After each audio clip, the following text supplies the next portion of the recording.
technically po pwede naman tayong magbago niyan.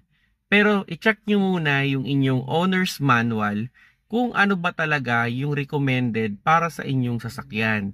Kasi tandaan natin bawat kotse naka-tune yan based dun sa gasoline na nire-recommend yan dyan. Kumbaga kung ano yung nakasulat dyan. Kasi may mga kotse, normally, bawa, yung mga ordinary, yung iba 91 octane lang yan or walang naka-indicate, nakalagay lang unleaded. Meron namang mga kotse na may naka-specific talaga. Minsan nando sa owner's manual, minsan naka-sticker doon mismo sa gas tank. So depende talaga doon sa kotse. Pero yun nga, on the idea mga paps pwede tayong mag-upgrade pero wag tayong magda-downgrade.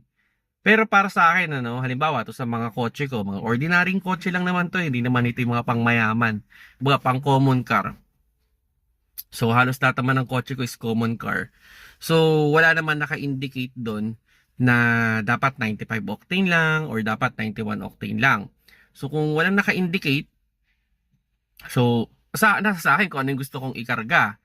Ang preferred ko dyan, or yung ginagawa ko, kung more on city driving lang naman ako. So, syempre, babad sa traffic, wala namang ara-arangkada, 'di ba? Hindi ka naman maka-overtake dito, di mo naman kailangan ng power.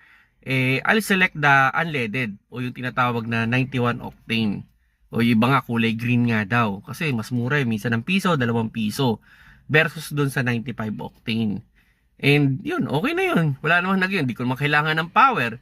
Hindi ko naman kailangan ng, kumbaga, hindi naman kailangan mag-overtake. Kalmado lang yung takbo. So, panalo na ako doon sa unleaded na yun o yung 91 octane. Now, doon naman sa 95 octane, may mga pagkakataon na kinakarga ko talaga yan kung maglo-long ride ako. Yung halimbawa, tipong province ride, na mag-highway, na medyo takbuhan ng sistema. Ayan, mas preferred ko talaga yung medyo mas mataas na octane. Yan, 95 octane. Misa nga, kung meron pang mas mataas okay din naman. Wala naman akong nagiging problema dun. Para sa akin, kasi ito, personal experience ko lang to. Kasi marami ko, I think, mga 3, 4 na content na yata ito na sinasabi ko lagi na pag kinakarga ko kasi yung mas higher octane, mas nagkakaroon ng parang extra power yung aking sasakyan.